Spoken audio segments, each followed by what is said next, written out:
Bienvenidos a las historias de Lilith.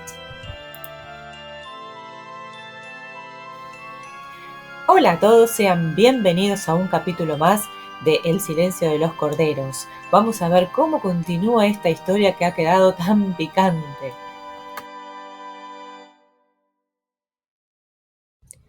Capítulo 40. Agente Starling, el Dr. Pilcher me ha dicho que la esperaba en la sección de insectos vivos. Ahora mismo la acompaño, dijo el vigilante.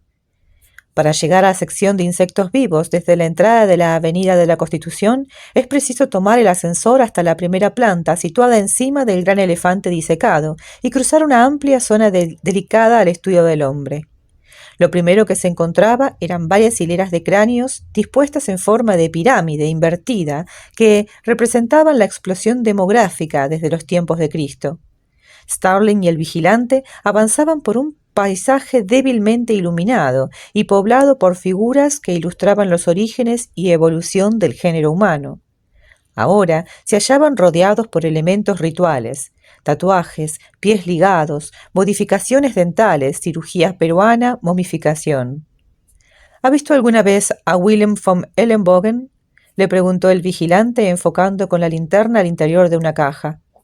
Creo que no, respondió Starling sin aminorar el paso. Pues tendría que volver de día para verlo con detalle. Fue enterrado en Filadelfia en el siglo XVIII y al entrar en contacto con las corrientes de agua subterráneas quedó convertido en jabón. La sección de insectos vivos está alojada en una sala de grandes dimensiones que en ese momento estaba poco iluminada y en la cual resonaban un sinfín de chirridos y frágiles aleteos. Se halla repleta de jaulas y cajas que contienen insectos de todas clases. Ejerce especial atractivo para los niños, que durante el día acuden a ella en tropel. Por la noche, en soledad, los insectos se afanan en sus tareas. Algunas cajas estaban iluminadas con luz roja y los letreros que anunciaban las salidas de incendios resplandecían con un colorado intenso en la oscuridad. «Dr. Pilcher», llamó el vigilante desde la puerta. «Estoy aquí», contestó Pilcher, enarbolando un bolígrafo luminoso como si fuese una antorcha. ¿Acompañará usted a la señorita a la salida? Sí, no se preocupe, gracias. Starling sacó del bolso su linterna. Se la había dejado encendida y las baterías estaban descargadas. La oleada de cólera que la invadió le recordó que estaba cansada y que tenía que dominarse. Hola, agente Starling. ¿Dr. Pilcher? ¿Y si me llamase profesor? ¿Es usted catedrático? No, ni doctor tampoco. Me alegro mucho de volverla a ver. ¿Le apetece contemplar ciertos insectos? Naturalmente. ¿Y el Dr. Rowden? Ha sido él el que ha trabajado más estas 2 últimas noches y se ha desmoronado. ¿Vio usted la crisálida antes de que empezásemos las investigaciones? No, era pura pulpa. Pero lo ha conseguido, la ha identificado. Sí, hace muy poco rato. Se detuvo ante una jaula de tela metálica. Primero quiero enseñarle una polilla como la que trajo el lunes. En realidad, no es idéntica a la suya, pero pertenece a la misma familia. La llamamos la lechuza. El haz de luz de su linterna localizó una gran polilla de un azul radiante, posada con las alas plegadas en una endeble ramita. Pilcher sopló sobre ella y al instante, al desplegar el insecto las alas, apareció la feroz cara de un búho con los ojos brillantes de furia, como la última visión que ve una rata antes de morir. Su nombre científico es Caligo beltrao. Se trata de una especie bastante corriente, pero la muestra que halló en la garganta de Klaus pertenece a otro tipo, ya más serio. Venga por aquí. Al fondo de la estancia había una vitrina colocada en una hornacina y protegida por delante mediante una barandilla. Se hallaba fuera del alcance de los niños y estaba cubierta con un paño oscuro. Junto a ella zumbaba un humidificador de pequeño tamaño. La tenemos dentro de una caja de cristal para proteger los dedos de la gente, porque pica. Además, para vivir necesita humedad y el cristal contribuye a conservarla. Pilcher levantó la caja con cuidado, cogiéndola por las asas, y la acercó al borde de la hornacina. Quitó luego el paño y encendió una pequeña bombilla situada por encima de la vitrina. «La polilla de la muerte», dijo, «está posada en un brote de hierba mora. tenemos la esperanza de que se reproduzca. La polilla era un espectáculo a la vez maravilloso y aterrador, con sus grandes alas de un pardo negruzco extendidas como una capa y con aquel ancho dorso aterciopelado sobre el cual aparecía la rúbrica que despierta el miedo de los hombres siempre que alguno se tropieza con ella en la plácida bonanza de un jardín. La siniestra calavera, una calavera que es a la vez cráneo y cara, que mira desde las oscuras cuencas vacías. Los pómulos, el arco cigomático exquisitamente trazado sobre los ojos. La Aquerontia Styx, dijo Pilcher. Su nombre deriva de 2 ríos mitológicos del infierno. Ese individuo que persigue arroja los cadáveres a un río distinto cada vez. Lo he leído en algún periódico. ¿Es cierto? Sí, contestó Starling. ¿Es una especie rara? En esta parte del mundo, sí. Aquí no existe ningún ejemplar en la naturaleza. Los únicos que poseemos viven en cautividad. ¿De dónde procede? Starling inclinó la cara hacia la superficie de tela metálica que hacía las veces de techo de la vitrina. Su aliento encrespó el pelaje del dorso del insecto. Retrocedió sobresaltada cuando éste chilló aleteando con furia. Starling notó la minúscula brisa que provocaban las alas. De Malasia. Existe también una variedad europea llamada Atropos, pero esta y la que se encontró en la garganta de Klaus son malayas. Por lo tanto, alguien la crió aquí. Pilcher asintió con un gesto de cabeza. Sí, añadió cuando ella dejó de mirarle. Seguramente la enviaron de Malasia, en forma de huevo o más probablemente en estado de larva. Nadie ha conseguido que se reproduzcan en cautividad. Copulan, pero no ponen huevos. Lo más difícil es encontrar la oruga en la jungla. Una vez logrado eso, no son difíciles de criar. Ha dicho usted que pican. Tienen una trompa afilada y robusta que no duda en clavar en cualquier dedo que juguetee con ellas. Se trata de un arma insólita que en los ejemplares conservados en el alcohol es indemne a ese líquido. Este factor nos ha ayudado enormemente a reducir el campo y por eso hemos podido identificarla en tan poco tiempo. Pilcher se puso violento, como si sus palabras hubiesen pecado de fanfarronas. Además son muy vigorosas, se apresuró a añadir. Penetran en las colmenas y se alimentan de miel. En cierta ocasión estábamos en Saba, Borneo, en una expedición entomológica capturando ejemplares, y se agolpaban en la luz de la farola que había detrás del albergue. Era bastante siniestro oírlas. Estábamos... ¿Este ejemplar de dónde procede? De un intercambio científico con el gobierno malayo. Ignoro lo que ofrecimos nosotros. Fue muy gracioso. Estábamos allí, en la oscuridad, esperando con un cubo de cianuro, cuando... ¿Qué tipo de formalidades tuvieron que cumplir en aduanas? ¿Conservan ustedes copias de las declaraciones? ¿Se necesita licencia para sacarlas de Malasia? ¿Quién puede tener actualmente la documentación de esta operación? Sé que andan ustedes escasos de tiempo. Mire, en este papel he anotado toda la información que poseemos, así como los lugares adecuados para poner anuncios, si es que pretenden seguir esta pista. Venga, la acompañaré a la salita. Cruzaron el enorme piso en silencio. A la luz del ascensor, Clarice advirtió que Pilcher estaba tan cansado como ella. Se ha quedado hasta altas horas de la noche trabajando en esto, le dijo ella. Se lo agradezco mucho. Disculpe si antes me he mostrado un poco brusca. No era mi intención. Lo único que quería era... Mi mayor deseo es que detengan a ese asesino y que acabe usted con este caso cuanto antes, replicó él. He anotado un par de sustancias químicas que es posible que tenga que comprar si se dedica a criar este tipo de polillas. Agente Starling, me gustaría mucho conocerla mejor. Podríamos quedar para vernos algún día, cuando haya tiempo. No sabe lo mucho que me agradaría, dijo Pilcher. Llámame cuando pueda, por favor. La puerta del ascensor se cerró y Starling y Pilcher desaparecieron. La planta dedicada al estudio del hombre quedó en silencio. Ninguna de las figuras humanas que la poblaban efectuó el menor movimiento, ni las tatuadas, ni las momias, ni las de los pies ligados. En la sección de insectos vivos, los letreros de las salidas de incendios brillaban con un rojo resplandor que se reflejaba en los 10.000 ojos de aquel orden animal más antiguo que el del hombre. El humidificador zumbaba y siseaba. Bajo el paño, en la oscura vitrina, la polilla de la muerte bajó por la rama de la hierba mora. Atravesó el suelo de la jaula arrastrando las alas como una capa y halló el pequeño fragmento de panal. Lo agarró con sus robustas patas delanteras, desenrolló su puntiaguda trompa y la clavó en la cubierta de cera de una celdilla de miel.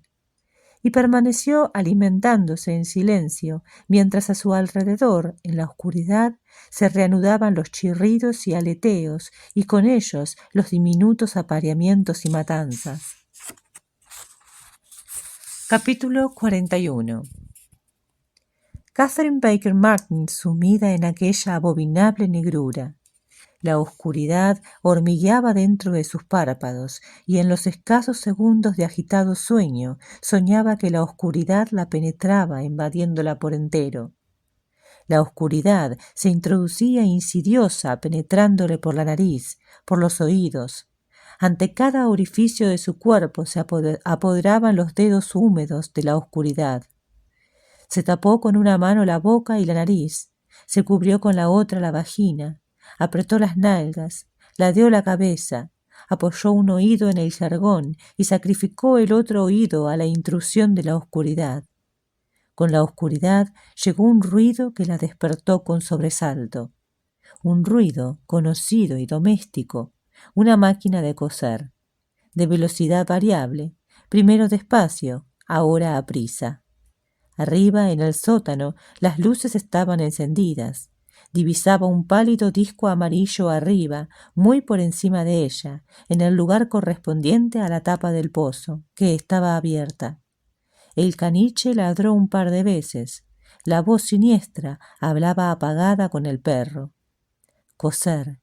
Qué incongruente era coser ahí abajo. Coser pertenece a la luz. El soleado cuarto de costura de su infancia apareció en la mente de Catherine como un benévolo relámpago. La criada, la querida Bee Love, sentada a la máquina. El gato pestañeando a las ondulaciones del visillo. La voz lo borró todo. La voz riñendo al caniche. «Preciosa, suelta eso ahora mismo. Te vas a pinchar con un alfiler y entonces, ¿cómo lo arreglaremos? Ya casi he terminado. Sí, cariño mío, sí. Y cuando haya terminado, tendrás un caramelito. Te lo prometo, mi pichoncito». Catherine no sabía cuánto tiempo llevaba cautiva. Sabía que se había lavado 2 veces. La última vez lo había hecho de pie, mostrándose a plena luz, deseosa de que él viera su cuerpo, sin tener la certeza de que él la estuviera mirando por detrás de aquella luz cegadora. Desnuda, Catherine Baker Martin era una mujer espléndida, cortaba la respiración, y ella lo sabía. Quería que él la viese, quería salir de aquel pozo. Quien se acerca para follar, se acerca igual para luchar, se dijo en silencio una y otra vez mientras se lavaba. Las raciones de comida que le daban eran muy magras y tenía la certeza de que más le valía pelearse con él antes de perder las fuerzas. Catherine sabía que lucharía con él, sabía que era capaz de luchar. Pero ¿no sería mejor follar con él primero? Follar tantas veces como él fuese capaz, con objeto de agotarle. No albergaba duda alguna de que si lograba rodearle el cuello con las piernas, podía enviarle al otro barrio en cuestión de segundos. ¿Sería capaz de hacer semejante cosa? Y tanto. Hay que echarle huevos, hay que echarle huevos, hay que echarle huevos al asunto. Pero terminó de lavarse y de ponerse el chandal limpio sin que de arriba llegase sonido alguno. Sus ofrecimientos no obtuvieron respuesta. Lo único que ocurrió fue que el cubo del baño, izado con el fino cordel que lo sujetaba, subió balanceándose y fue sustituido por el cubo sanitario. Y ahora, horas después, Catherine aguardaba escuchando el ruido de la máquina de coser. No llamó a su carcelero. Al cabo de un rato, transcurridos quizá miles de alientos, le oyó subir las escaleras, hablar con la perra, decir algo así como «el desayuno cuando vuelva». Él dejó encendida la luz del sótano. A veces lo hacía. Ruido de patas y pisadas, arriba en el suelo de la cocina, gimoteos del caniche. Catherine tuvo la impresión de que su raptor salía. A veces pasaba fuera de casa varias horas. Transcurrieron más alientos. El caniche paseaba por la cocina, gimoteando, empujando algo por el suelo, dando golpes a algo, seguramente su plato. Arañazos, arañazos, arriba. Y otra vez ladridos, unos ladridos breves y estridentes, esta vez no tan nítidos como los que hacía la perra cuando estaba encima de ella, en la cocina. Porque la perra no estaba en la cocina. Había logrado abrir la puerta con el hocico y estaba en el sótano, persiguiendo ratones, como había hecho otras veces cuando él salía. Sumida en la oscuridad, Catherine Martin palpó el suelo bajo el jergón. Encontró el hueso de pollo y lo olfateó. Le costó un considerable esfuerzo no roer las pocas hebras de carne y los cartílagos que aún conservaba adheridos. Se lo metió en la boca para calentarlo. Luego se puso de pie, tambaleándose un poco en aquella mareante oscuridad. No tenía en el pozo más que el jergón, el chandal que vestía, el cubo sanitario de plástico y el fino cordel al que estaba atado y que subía hacia la pálida luz amarilla. Había pensado en ello en todos los intervalos en que podía pensar. Catherine estiró el brazo y agarró el cordel lo más arriba que pudo. ¿Qué sería mejor, tirar bruscamente o con suavidad? Había pensado en ello a lo largo de miles de alientos. Mejor tirar con suavidad. El cordón de algodón cedía más de lo que se figuraba. Volvió a agarrarlo lo más arriba que pudo y volvió a tirar de él, balanceando el brazo de lado a lado, confiando que el cordón, al rozar arriba con el borde de madera de la abertura, se deshilacharía. Repitió ese gesto hasta que le dolió el hombro. Volvió a tirar. El cordón cedía, ya no cedía más. Por favor, que se rompa muy arriba. Un leve chasquido y cayó. Bucles de cordón le cayeron en la cara. Se puso en cuclillas. El cordón le caía por la cabeza y los hombros. La luz que venía de arriba era tan poca que apenas veía el cordón amontonado encima de ella. Ignoraba qué longitud tenía, sobre todo que no se enredase.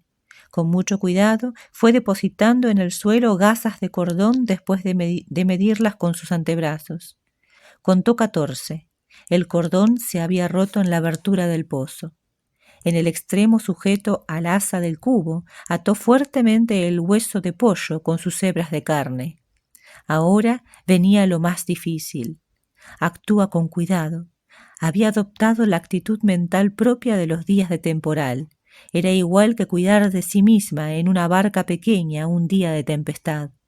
Se ató el otro extremo del cordón, el deshilachado, a la muñeca y apretó el nudo con los dientes.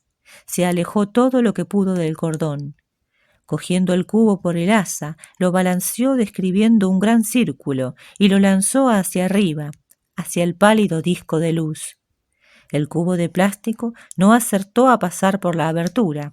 Chocó con la parte inferior de la tapa y cayó, golpeándola a ella en la cara y en el hombro. La perrita ladró con más fuerza. Tardó un poco en ordenar nuevamente el cordón y lanzó de nuevo el cubo, 2 veces más. En el tercer lanzamiento, el cubo al caer le golpeó el dedo fracturado y tuvo que apoyarse en la inclinada pared del pozo y respirar hondo hasta que se dieron las náuseas. El cuarto lanzamiento cayó nuevamente encima de ella, pero el quinto no. Había salido. El cubo se hallaba en algún punto de la tapa de madera del pozo, cerca de la trampilla abierta. ¿A qué distancia estaba del agujero? Tranquilizante. Tiró del cordón con suavidad y luego lo agitó hasta que oyó el asa del cubo golpeando contra la madera. Tenía que procurar que el cubo no cayese por el agujero, pero había de acercarlo lo más posible al borde. Tiró para acercarlo lo más posible. La perrita deambulaba entre los maniquíes y espejos en un cercano cuarto del sótano, olisqueando los hilos y retales desparramados por el suelo bajo la máquina de coser, husmeando por los alrededores del gran armario negro, mirando hacia el fondo del sótano de donde procedían los ruidos, corriendo hacia la oscura zona del fondo para ladrar y retroceder de nuevo a la carrera. Y una voz, cuyo eco resonó débilmente por todo el sótano. ¡Preciosa! La perrita ladró y saltó, sin moverse del lugar de donde estaba. Los ladridos hicieron temblar su grueso cuerpecito. Ahora el húmedo sonido de un beso. La perrita levantó la cabeza y miró hacia el suelo de la cocina, pero no era de allí de donde procedían los sonidos. Un chasquido de labios, como quien come con ruido. «Ven aquí, preciosa. Ven aquí, cariño». De puntillas y con las orejas tiesas, el caniche penetró en la oscuridad. Alguien se relamía. «Ven aquí, amorcete. Ven, preciosa, ven». El animalito olió el hueso de pollo atado al asa del cubo, arañó la pared del pozo y gimoteó. Más chasquidos de labios. El caniche se encaramó de un salto a la tapa de madera del pozo. El olor venía de ahí cerca, de un punto situado entre el cubo y el agujero. La perrita ladró al cubo y gimoteó indecisa. El hueso de pollo se agitó casi imperceptiblemente. El animal se agazapó. Con el hocico entre las patas delanteras y el trasero al aire, meneaba el rabo con furia. Ladró 2 veces y se abalanzó sobre el hueso del pollo, que agarró con los dientes. El cubo parecía querer alejar a la perrita del hueso de pollo. Resistiéndose, el caniche gruñó al cubo y con los dientes firmemente clavados en el hueso tomó el asa entre las patas. De repente, el cubo derribó al caniche, le hizo perder el equilibrio, lo empujó. La perra pugnaba por levantarse. El cubo volvió a derribarla. El caniche peleaba con el cubo. Una de las patas traseras resbaló cayendo al agujero. Las patas arañaban frenéticas la madera. El cubo se deslizaba, se balanceaba peligrosamente al borde del agujero, atrapadas las patas traseras de la perra, y ésta por fin logró escapar, pero el cubo resbaló por el borde y cayó. El cubo huyó por el agujero con el hueso de pollo. El caniche ladró furioso al borde del agujero. El eco de los ladridos bajó resonando por el pozo. De pronto, la perrita dejó de ladrar y ladeó la cabeza para escuchar un ruido que solo ella podía oír. Bajó con dificultad de la tapa del pozo y subió las escaleras aullando en el momento en que arriba, en algún sitio, se oía un portazo.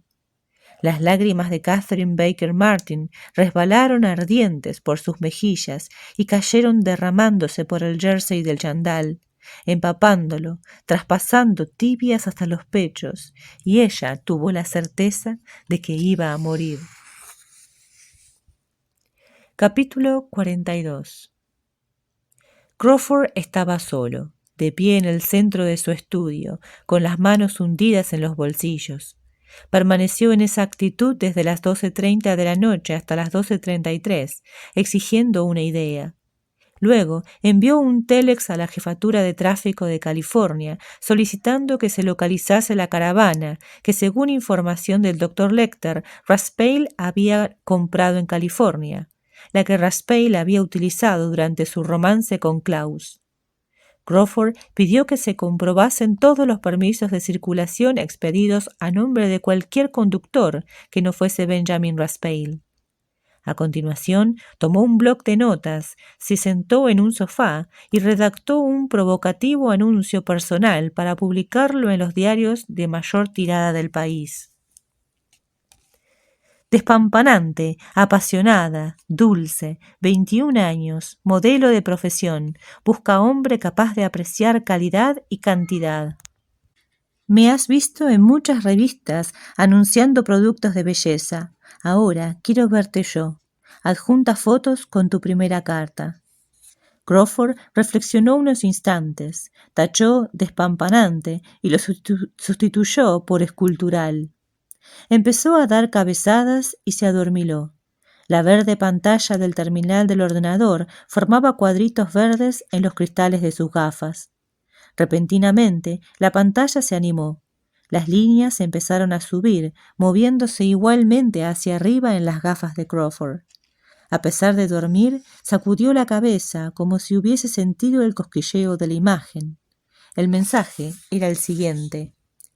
La policía de Memphis descubre 2 objetos al registrar la celda de Lecter. 1. Llave de esposas improvisada, fabricada con tubo de bolígrafo. Incisiones producidas por abrasión. He solicitado a Baltimore que se registre la celda del psiquiátrico por si quedan huellas de su manufactura. Firmado Copley, Memphis. 2. Hoja de papel flotando en el retrete, dejada adrede por el fugitivo. Original enviado al laboratorio de la sección de documentos de Washington. Sigue gráfico del texto gráfico enviado a sí mismo a Langley. Firmado Benson, criptografía. Cuando apareció el gráfico, que asomó como a hurtadillas por el borde inferior de la pantalla, tenía este aspecto. C33, C36, ILTO6NA. Chilton. El apagado doble zumbido del terminal del ordenador no despertó a Crawford, pero sí lo hizo 3 minutos después el teléfono. Era Jerry Burroughs desde el Centro de Información Nacional del Crimen. ¿Has visto la pantalla, Jack? Un segundo, contestó Crawford. Sí, ya sí. El laboratorio ya lo ha descifrado, Jack. Me refiero al gráfico que ha dejado Lecter flotando en el retrete. Se trata de una fórmula bioquímica, 73, H36, N4, O0, la de un pigmento que contiene la bilis humana llamado bilirrubina. El laboratorio indica que se trata de uno de los principales agentes colorantes de la mierda. Coño. ¿Ves la semejanza entre bilirrubina y el nombre del asesino, Bilirubin? Tenías razón en lo de Lecter, Jack. Ha estado tomándoles el pelo. Lo siento por la senadora Martin. Según el laboratorio, la bilirrubina es exactamente del mismo color que el cabello de Chilton. Humor manicomial, así lo han calificado. ¿Has visto a Chilton en el telediario de las 6? No. Marilyn Sutter lo ha visto arriba. Chilton cotorreaba a todo cotorrear, refiriéndose a la intensa búsqueda de Bilirubin. Y después se ha ido a cenar con un periodista de la tele. Allí es donde estaba, cuando el doctor Lecter le ha apetecido darse un paseo. Menudo gilipollas. Lecter le dijo a Starling que tuviera en cuenta que Chilton no posee el título de médico, replicó Crawford. Sí, lo he visto en el informe. A mí me da la impresión de que Chilton intentó ligarse a Starling y que ella le dio un corte de cuidado. Ese tío será tonto, pero no es ciego. ¿Cómo está ella? Bien, creo. Agotada. ¿Crees que Lecter también le mintió a ella? ¿Quién sabe? De todos modos, seguimos todas las pistas. No tengo idea de lo que estarán haciendo las clínicas. No hago más que repetirme que hubiera debido solicitar un mandato judicial para investigar los archivos. No sabes lo que detesto tener que depender de esa gente. A media mañana, si no hemos sabido nada, me voy a ver al juez. Oye, Jack, tú conoces a varias personas de fuera que saben cómo es Lecter, ¿verdad? Sí, claro. Lo que se está riendo, el tío. Quizá no por mucho tiempo, replicó Crawford. Capítulo 43. El doctor Aníbal Lecter se hallaba en la recepción del lujoso Hotel Marcos de St. Louis. Llevaba un sombrero marrón y una gabardina abrochada hasta el cuello. Un pulcro esparadrapo le cubría la nariz y las mejillas. Firmó el registro como Lloyd Wyman, firma que había ensayado en el coche de Wyman. ¿Pagará en metálico o con tarjeta, señor Wyman?, le preguntó el recepcionista. Con American Express. El doctor Lecter entregó al empleado la tarjeta de crédito de Lloyd Wyman. Del salón llegaba una suave música de piano. En el bar, el doctor Lecter divisó a 2 personas que llevaban esparadrapos en la nariz. Una pareja de mediana edad cruzó el vestíbulo en dirección a los ascensores, tarareando una melodía de Cole Porter. La señora llevaba un ojo cubierto con una gasa. El recepcionista terminó de realizar la impresión de la tarjeta. «Ya sabe, señor Wyman, que puede utilizar el garage del hospital». «Sí, gracias», contestó el doctor Lecter. Ya había aparcado el coche de Wyman en el garage, con el cadáver de Wyman en el maletero. El botones que transportó el equipaje de Wyman a la pequeña suite obtuvo de propina uno de los billetes de $5 de Wyman. El doctor Lecter pidió un bocadillo y una bebida y se relajó con una prolongada ducha. Tras su prolongado período de reclusión, la suite le parecía enorme al doctor Lecter, que disfrutó recorriéndola de punta a punta una y otra vez. Desde las ventanas divisaba al otro lado de la calle el pabellón Myron y Sadie Fleischer del Hospital Municipal de St. Louis, que albergaba uno de los centros más famosos del mundo de cirugía craneofacial. El rostro del doctor Lecter era demasiado conocido para que pudiese aprovecharse de los cirujanos plásticos que operaban en esta ciudad, pero era uno de los pocos lugares del mundo en que podía pasearse con un esparadrapo en la cara sin llamar la atención. Había estado en St. Louis anteriormente, años atrás, cuando para llevar a cabo ciertas investigaciones psiquiátricas tuvo que consultar la magnífica biblioteca del Robert J. Brockman Memorial. Era embriagador disponer de una ventana, de varias ventanas. Permaneció ante ellas a oscuras, contemplando el tráfico de automóviles por el puente MacArthur, mientras saboreaba su bebida. Experimentaba un agradable cansancio tras conducir 5 horas desde Memphis. El único ajetreo verdadero de la noche había tenido lugar en el aparcamiento subterráneo del Aeropuerto Internacional de Memphis. Limpiarse sin más medios que unos discos de algodón empapados en alcohol y agua destilada en el compartimento trasero de la ambulancia resultó francamente incómodo.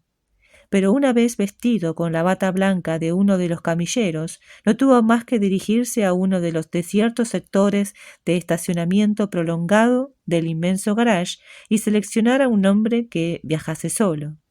Este accedió amablemente a inclinarse hacia el interior del maletero de su coche para buscar su maleta de muestras, y no vio al doctor Lecter abalanzarse sobre él por detrás. El doctor Lecter se preguntó si la policía le creía tan estúpido como para salir de Memphis desde el aeropuerto. El único problema del trayecto hacia St. Louis había sido localizar las luces largas, las de cruce, los limpiaparabrisas y los intermitentes de aquel coche extranjero, ya que el doctor Lecter, dejando aparte el volante, no estaba familiarizado con los mandos del vehículo. Mañana saldría a comprar determinadas cosas que necesitaba: decolorante capilar, utensilios de barbero, una lámpara de rayos ultravioletas y otros productos, estos con receta, que requería para efectuar ciertos cambios inmediatos en su aspecto físico. Cuando lo considerase oportuno, seguiría viaje. No había razón para apresurarse. Por el momento vamos a dejar acá y las cosas se ponen cada vez más interesantes. Cuando parece que la acción máxima ha pasado, no, porque, bueno, esta parte de Preciosa yendo y cayendo al pozo, nada, no lo tenía pensado, realmente nunca se me hubiese ocurrido, pero bueno, qué fantástica este deseo de vivir de Catherine, que le permite pensar en ese momento de gran desesperación, ¿no?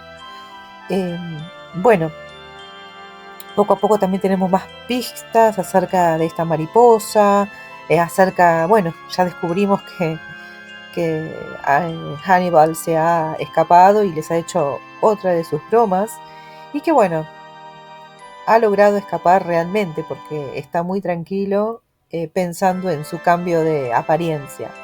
Así que bueno, hasta acá llegamos. Está muy interesante la historia. Mañana continuamos. Los voy a estar esperando. Les pido solamente un like, una suscripción y, como siempre, que comenten acerca del capítulo. ¿Qué les pareció? Muchas gracias por haberme acompañado. Hasta mañana.